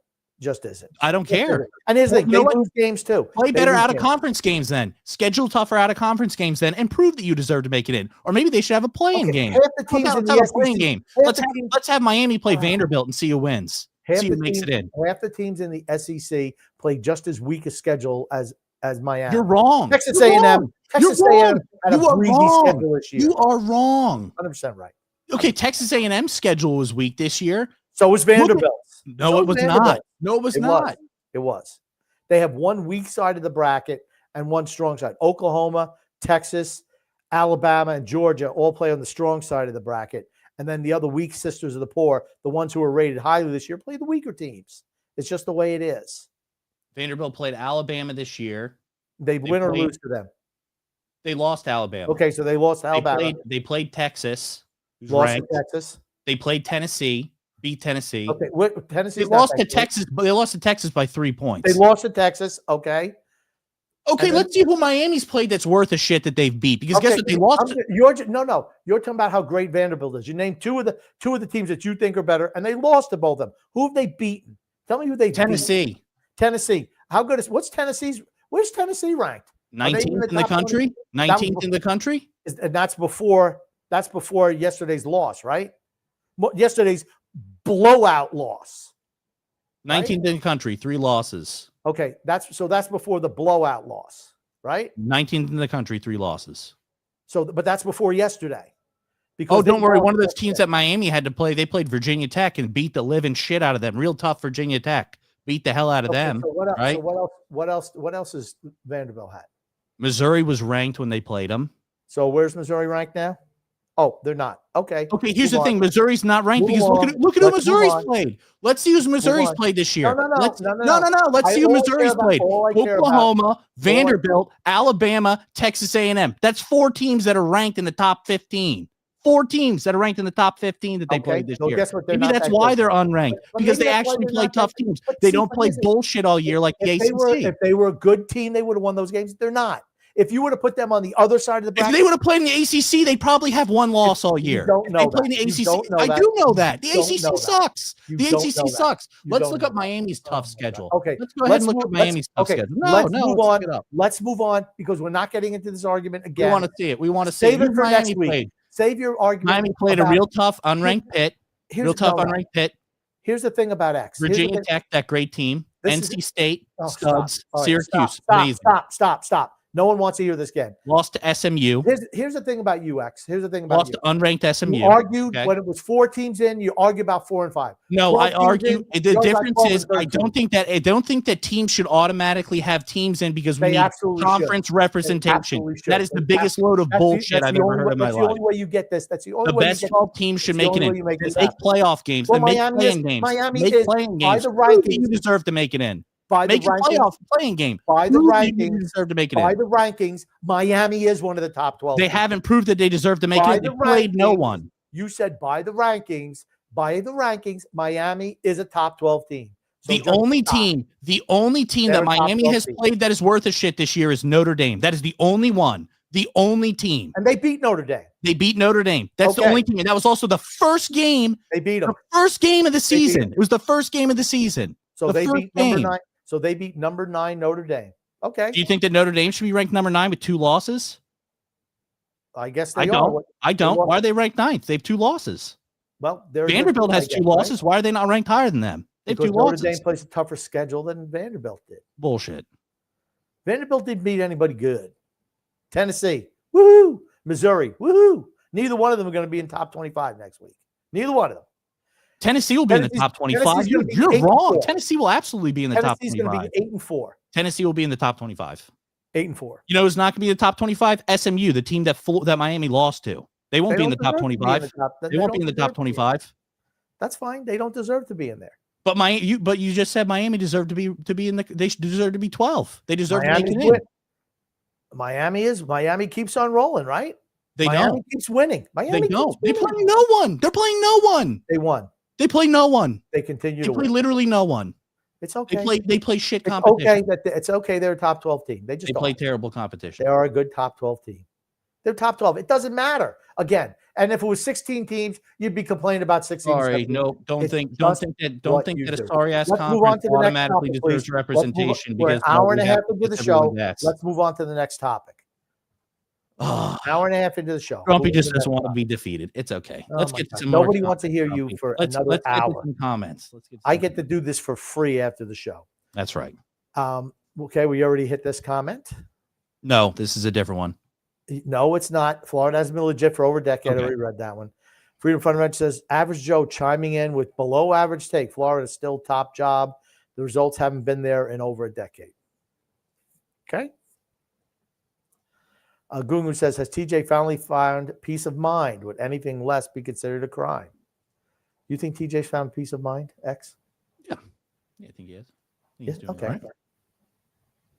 Freedom Fund Adventure says, need to see the Islanders add fighters with roster spots opening.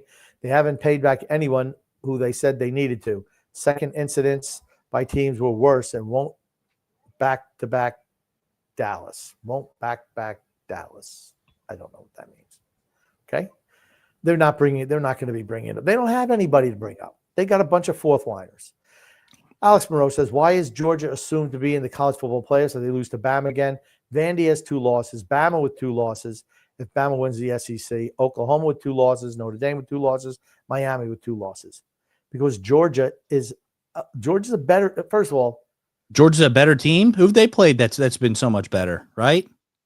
okay, Georgia has 1 loss, and they are It's right. Alabama. They will be number 3 in the rankings. If they lose in their championship game, they're not dropping outside the top 12. Why not? Because they don't deserve to. They're going to lose to another team in the top 10. They're going to get beat by a team in the top 10. That's why. That has 2 losses. Okay, but they're in the top 10. They lost They're to the not- same team It's twice. not like they're going to lose to a team that's ranked 50 in the country the last week. They're going to lose in the conference championship game to a team in the top They're not going to lose 10. to an unranked SMU. That's right. They won't lose to that. They're going to lose to a team in the top 10. So they're not going to drop out. They're not. I'd much rather see Texas A&M. I don't think Texas A&M is worth a damn, honestly. So, but they played the easy side of the SEC bracket. It is what it is. They're going to stay in regardless. With 1 loss, they're in. Average Joe says, you understand that the college football playoff committee automatically brings in the 5 highest ranked conference champions. That's the whole thing, X. That's the They thing don't you have that right now. They don't have that. Miami is not playing in a conference championship. So why the hell are they making it in? There's no ACC team that is from the Power 5, an ACC champion that's from the Power 5. So you're just wrong. You're just wrong there. Average Joe, you're just wrong. Miami's not playing in a conference championship. They're not. We'll just see what happens. They're not. Like I keep on telling X all the time, just let it play out. Teams get beat all the time. Teams You know get what up- I hope Duke wins and they make it in at 7-5. And then you see how disgraceful this shit system is that they have in place. It A doesn't 7-5 matter. team makes it in. A team that It you deem doesn't matter. deserves to make it in. Well, No they're a team- conference champion. They deserve to No- make it. No team that's number 12 is winning a championship. I don't And we go care. to Well, 16, you know what? no team As is a 16. fan of the sport, you should want the best matchup. I You shouldn't don't- want some team to lose by 60 points, like we saw last year with Clemson against Texas, like we saw last year with SMU against Penn State. Did you, as a fan, enjoy watching those games where SMU lost by 38 points? Did you, as a fan, enjoy that? Yes, I did. I enjoyed it thoroughly. You're full of shit. I You're was lying. rooting for Penn State, so for me, it was You're lying. great. You're lying. Next. I turned the game off at half. Next. Alex Monroe says, Amen X, strength of record, strength of wins and losses, strength of conference matters. Yet, who's to say that these teams just don't go and play in shittier conferences and just steamroll the hell out of all their opponents and make it in every year? Next Why not just do that? please. Next comment, please. Son X, can you name 5 songs by the rock and roll group Van Halen? That's a no. Can we Right now, Right now, okay.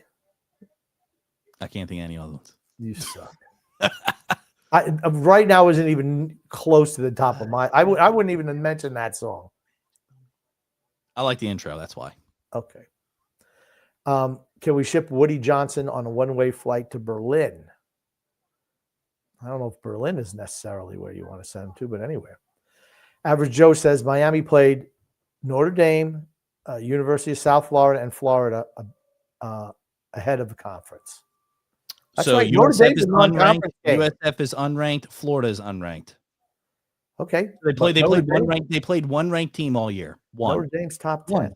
They beat played 'em. one ranked team all year, and it was the first game of the year. They beat them. Okay, well, you know what? Notre Dame lost against Northern Illinois, or Northern Illinois That was last year. year. Last That year. was last Why year. did they make it in? Why did they make it in? They lost to Northern Illinois, who's ranked 50th, Wasn't or unranked at the end of the year. Wasn't that their only loss of the year? No, they had 2 losses that year. So why did they make it in? Stop One of their swinging- losses was to Northern Illinois. Listen, stop swinging your neck around. Well, You- answer you- the question. you Why can't- why should they make? Why were they Okay, able to make it when in you- last year? When you get angry, we cannot keep your head inside the picture because you start It's in there swinging that still. neck It's in there around. still. I got the upgraded That sea computer. serpent It has more space for me to swing my neck around now. That sea serpent neck just starts swinging. So yeah, around. why did they make it in last year after losing to Northern Illinois, who was And unranked? Northern Illinois, the first game of the year. I don't, wasn't it? well, the same thing happened with Ohio State in Texas. Texas lost the first game of the year against Ohio Texas State. lost 3 games. Texas lost 3 games. Texas is out. Out. Bye bye, Texas. Okay, you could argue the same thing with Next comment, Vanderbilt. please. We Vanderbilt still lost talk about their the early NFL. games in the year. Next comment, please. You just don't want to answer the question, Lane. No, I You do. just don't want I to do answer the not wanna question, go Lane. down It's all right, Lane. Crazy, Okay, Lane. ridiculous rabbit hole. It's that okay, you Lane. go into You just every don't want to single answer the night. question, Yeah. Lane. It's fine. It's Next, fine. please. It's fine, Lane. Average Joe says Vandy out of the conference, Georgia State, Charleston Southern, Utah State, Virginia Tech. Yeah, exactly. Thank you. Virginia Tech is an in-conference game for Miami, and you're shitting on their. So you're essentially Are they talking about shitting out on of the conference? competition that's in Ohio, that's in You Miami's said the out of conference. conference schedule. About the out of conference schedule, they played nobody. Vanderbilt played the weak ass section. So you're considering of- Virginia Tech a nobody? Well, that's in Miami's conference. That's in Miami's conference. You're I didn't considering say- the conference that I Miami didn't plays say Virginia Tech nobody. is a great team. You this just year. said they played nobody. You No, just said Georgia- Vandy played nobody. Georgia Virginia State- Tech is in the ACC. So the Georgia- ACC as a conference as a whole is Right. nobody. Georgia That's what you're State's saying. Division 2, Charleston Georgia Southern State is not Division 2. 1AA. It's not Division 2. Okay, they're not a top team. Neither is Charleston Southern. Utah State blows, and Virginia Tech goes down this year too. So they Again, play Virginia some Tech weak is a teams. team that's in Miami's It conference. doesn't matter. It doesn't A matter. down team. There's a lot of shitty teams in that's the in SEC Miami's too. conference. There's a lot of crappy teams in the Mississippi State blows. Okay, So and then if they- guess what? At the end of the year, when we have the bowl games and all the SEC teams beat the literal piss out of all the ACC teams, then what are you going to say? Because the shit happens every single year. Remember when FSU? Why are Oh, you we deserve to make it complaining in. about- again. We're you're undefeated. We complaining deserve to about make it in. C12 Played because Georgia and got absolutely Oh my fucking God, destroyed. Stop. It's the same No thing one every wants- year. No one. Again, you It's the have same thing derailed every the year. show. It's the same You thing every derailed the year. show with your conspiracy theories. Just move on. No No more derailment. It's questions about facts. college football. It's Let's get facts. to pro football. Oh, look at this one. Another one. That's right. Vanderbilt plays no one out of conference. That's true. Explain Texas. They played Ohio State, the number one team in the country, out of conference. Vanderbilt. And they Okay, got that's beat. fine. But what about Texas? Next comment, They have to please. be punished because they Next played Ohio State the comment, first game please. of the year. Because Let's guess what? go You'd to be the next preaching a different conference. tune if they didn't lose that game. If they played St. Mary's Sisters of the Port, if they played God. Virginia Tech and beat Can we them, go to the they'd next be making it in the conference, college please? football Can we go to playoff. the next one, please. The average Joe says not a single team Vandy has beaten this year is ranked at the moment. There you go. Wrong. Tennessee is still ranked. You are wrong. Not That after is today. wrong. You Average saying that Joe says you thinking that they average- dropped 6 spots? Average Joe says Notre Dame lost 1 game last year before the conference playoffs, not 2. That's why they made it. They lost 1 game to Northern Illinois. And Georgia State is D1 AA. That's right. There you go. So Okay. still Division 1. Okay, it's like App State. They're not D1. They're not D1. They're a step down from there. It's a money game for them. It's a money game. Okay, let's talk about the NFL, shall we? Sure. With a limited amount of time that we have left, because X goes on this ridiculous rant Nope. about the college football playoff system, which he just cannot control himself. Let me tell you some people. I hear this every single day for hours on end. He just doesn't understand. The worst play in NFL history. Oh my God. I know this one. This is the one that beat me in the money league today. No, there are multiple that beat you. Multiple in this particular game. He rolls. He's Just pressured. eat it. Eat it. He's in trouble. Look at this. He's in. Oh, good. Oh, no. Ernest Jones. House call. He will take it all the way. A game-changing play from Ernest Jones. 84 yards. There's That your kid boy. sucks. There's your boy, Grumpy. That kid sucks. There's your Okay. boy. He sucks. Yeah, so we had I'll just throw this graphic up here. Vikings QBR in week 12 with JJ McCarthy, 34.2. Vikings QBR in week 13 with Max Brosmer, 32.8. QBR if you spike the ball every play, 39.6. Safe to say the Vikings will be looking for a quarterback. Do you remember when the NFL draft came up? I was astounded that they were considering JJ McCarthy. I said the same thing, captain handoff. I mean, Michigan. They were a run heavy team. Why are With you even tremendous defense. remotely looking at him as an option for quarterback? We said it all along. He sits there on the sidelines going, "Oh." The best thing for him was the fact that he tore his ACL before last year, because we it would be year 2 and they would have already moved on to somebody else. The best thing for him is that he had fooled everybody for a year by having his torn ACL and making people have the hope, making Vikings fans have the hope and belief that he was actually something. He is god awful. No, I'm 9. Yeah. He sucks. Yeah. He sucks. He's terrible. And this is Max Brosmer in his first NFL start, 19 for 30, 126 yards, 0 touchdowns, 4 interceptions, sacked 4 times. Congrats to Seahawks defensive special teams fantasy manager. I was on par to win today. I mean, they were supposed to, if they would have had just 25 points, I would have won. But no. Yeah, Beat not me. good. Not good. Now, next clip that we have It's here. been the worst fantasy football league ever for me this year. Ever. The worst. We had a highlight reel play from Shador Sanders. Getting 4th sacked. and 26, and Shador ran 5 yards and slid just 21 yards shy of the sticks. A perfect fit for the Cleveland Browns. Yeah, make it bigger. There we go. Big 4th and 26 for Sanders. Think about how the season started for the Bears and what they've been able to run together. It's Robinson trying to keep him away. Sanders on the move. The pump fake, and he needs the 28, and he'll hit the deck and on down. Wow. So what's the problem you have with that? It's 4th and 26. He ran 5 yards and fell down. It looked like it was more than 5 yards. 6 yards, 7 yards. It's 4th and 26. Throw the ball down the field. Okay, maybe nobody was open. This is at the end of the game. They got beat. What was it? 26 to 9 or 28 to 9, So something like that. you're thinking that that's They're a not smart winning. decision. They're not winning. Doesn't Then matter. pull him out of the game if he's not going to try. Pull him out. They don't Pull him have. out. Yank him from the game. They don't have a 5th string quarterback. On Dylan that. Gabriel. He's healthy. He'd go in. Put him in then. If you're not going to try and throw the ball down the field on a 4th and 26, you don't deserve to be out there. Sorry. Okay. All right. Here we go. Don't worry. We got another highlight reel of Shador here for you. Shador Sanders holding the ball for 4.96 seconds, dancing around his own end zone versus the 49ers. I remember Brady used to give the ball like in 2.1 seconds. between 2 and 2.1. Robinson chased. Here's a flag throwing incomplete. Yikes. Bad. Terrible.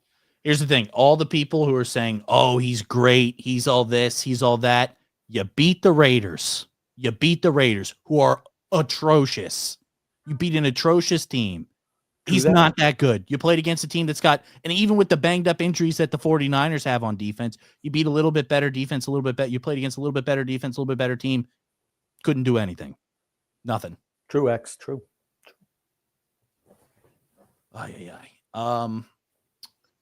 Here's a play that was very interesting. A little officiating play here for you, Grumpy. Figured you'd like this one. I always like those officiating plays. Your If favorite. this happened to Patrick Mahomes, they would have an emergency meeting at the UN. It's where you start sliding. That's absolutely a flag, and nothing was thrown. And they marked. It looked like he got the first down right with that slide. No, they marked him 2 yards back because it's where you start your slide. He's hit 2 yards forward, and they wound up not throwing a flag. That's bad.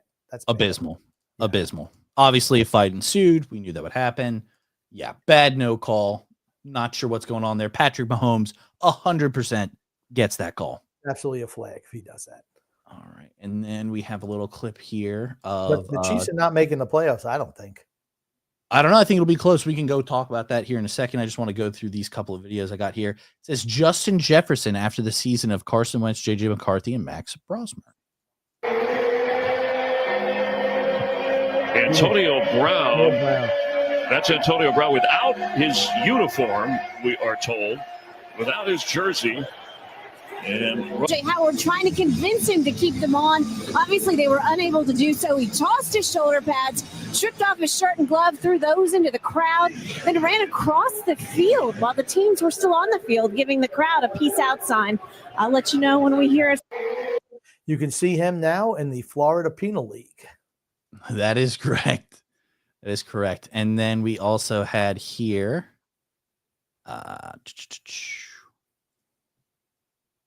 Oh, this isn't the one I wanted to see. Hold on one second. I'll pull this up right here. This was in the Browns game. I'm not sure what exactly took place, but apparently there was some beef between Juwan Jennings and the defense of the Browns. It says Browns defensive tackle Shelby Harris says 49ers wide receiver Juwan Jennings was talking dirty while Malik Collins was getting carted off today. He said he's a Lane Kiffin. I see why he got punched in the nuts. I'm surprised no one punched him in the jaw yet. Go ahead and listen in here. He's a hoe, and I want that known. Like, I see why he got punched in the nuts, because that's some, like, he says some things that you should not say to another man ever. But, like, I don't respect it because you say that, then run behind your O-line. That's some real soft shit, and I want that known. I see exactly why they punched you in the nuts. I'm surprised nobody punched him in the jaw yet. He must have said something pretty bad. Yep. Because not only him said that. Also, Myles Garrett came out and spoke about it as well. We can go ahead and play this. Myles Garrett says on 49ers wide receiver Juwan Jennings, I can't speak for how he was raised. Apparently, words were exchanged on the field after Malik Collins went down. Yikes. I mean, he just called out his mother and father.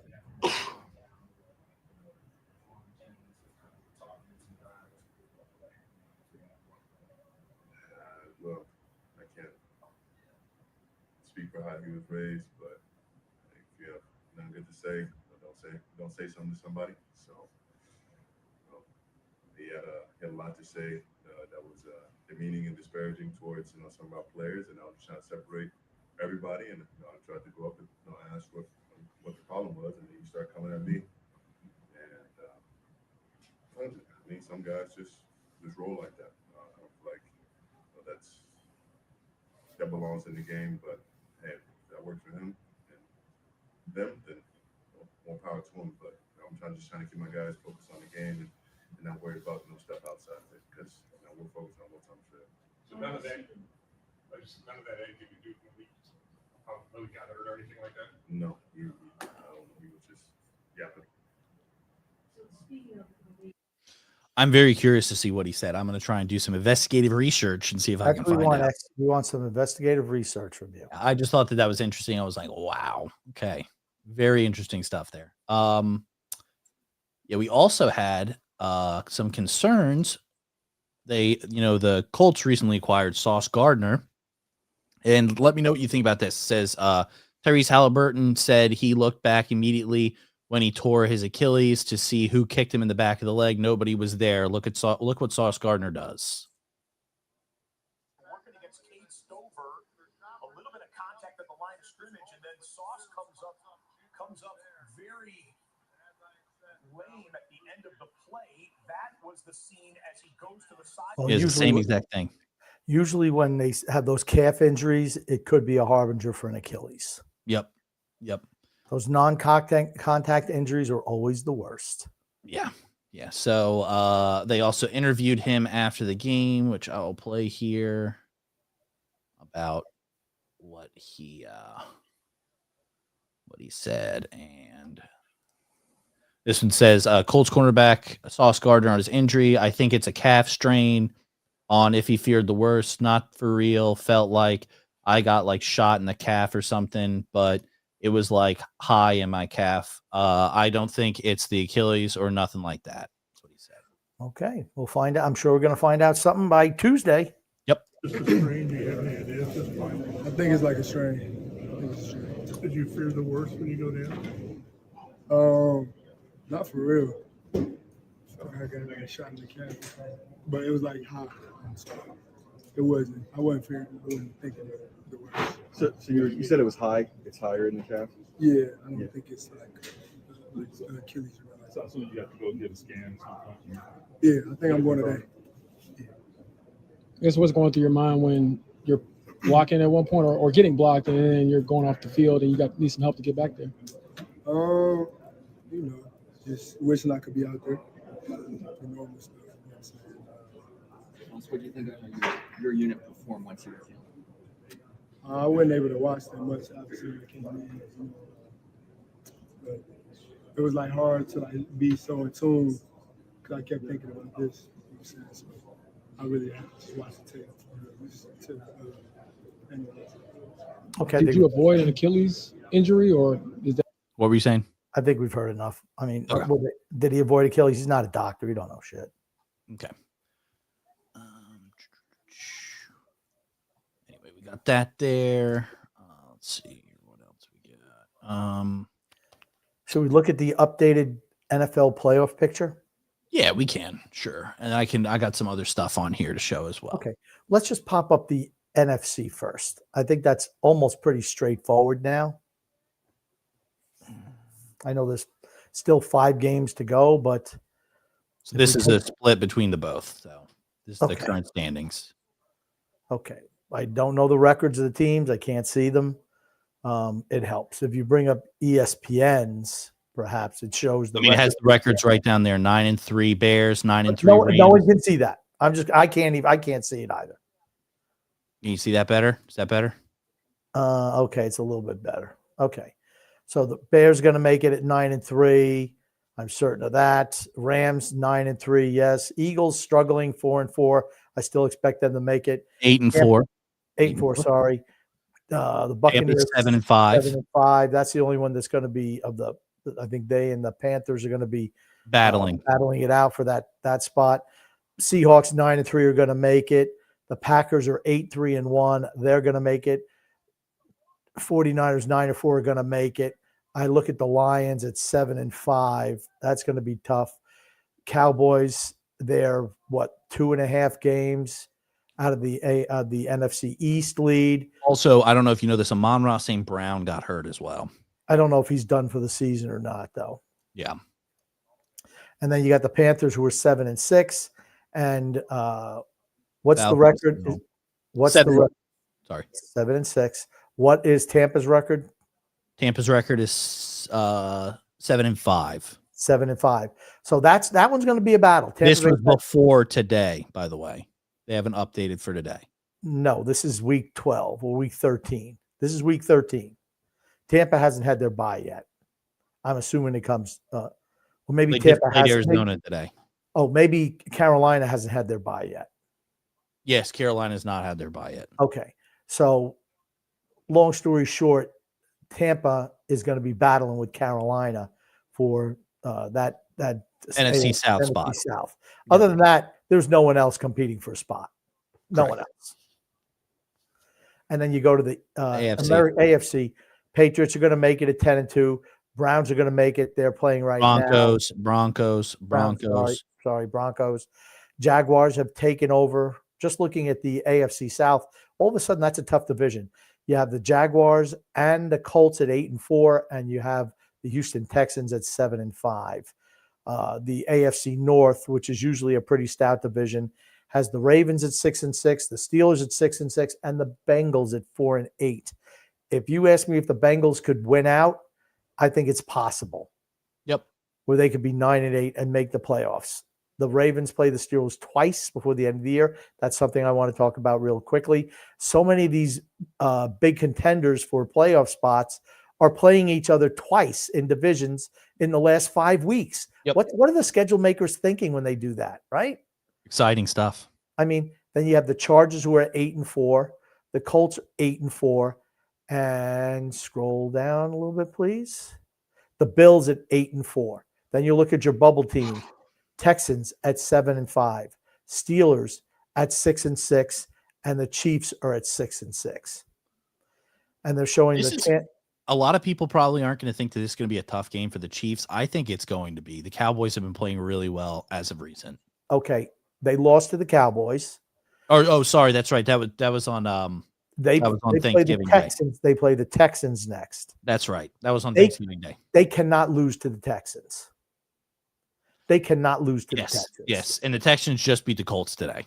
So their defense is really good. Yeah. Will Anderson off the edge is phenomenal. Well, they're just a really good defense. That's it. You have 10 teams. Actually, I'm saying 9 teams because it's either going to be probably the Ravens or the Steelers. The other team's not making the playoffs. So you're talking about 2 teams playing for the last 5 spots, right? Yep. Or 3 spots. You got 5 teams looking for 3 spots, and they're all 2 games ahead of the Chiefs. I think the Chiefs are in trouble for potentially not making the playoffs this year. Yeah, I agree. They got to win. You got to win.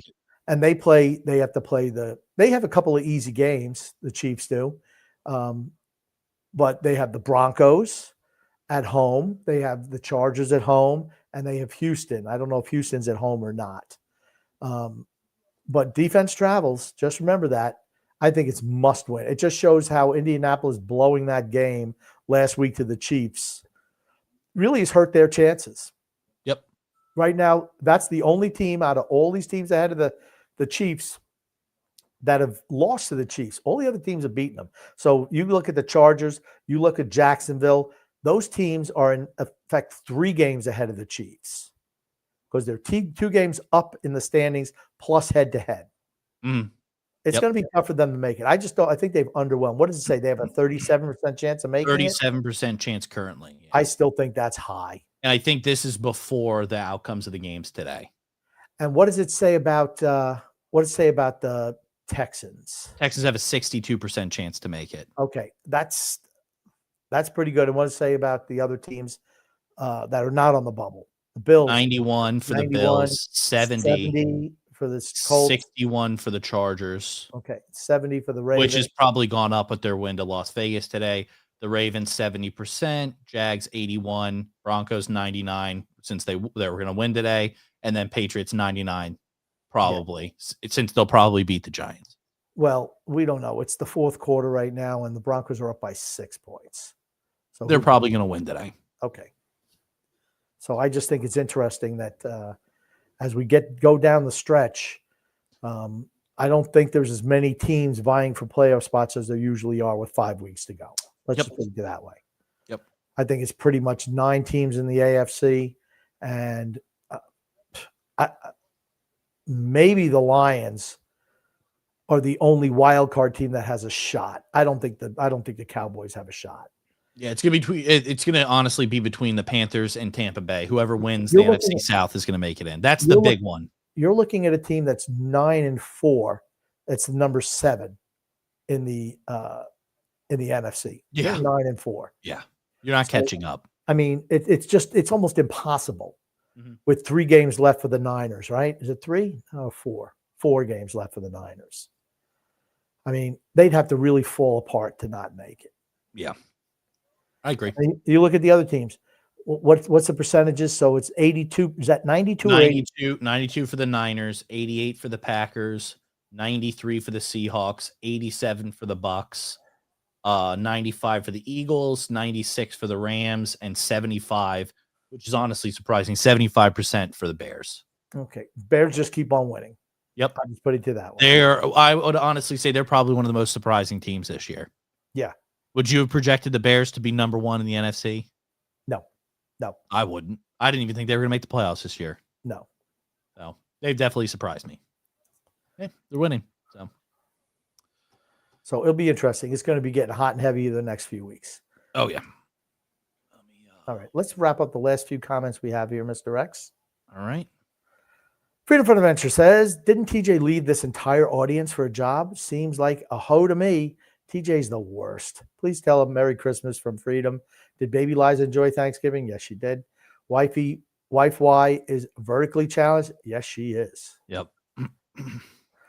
Freedom from Adventure adds, Mark Sanchez got stabbed trying to beat up an old man. What a loser, and so is ESPN. Very true. And he adds, for the last comment of the night, Horvat has a ton of value.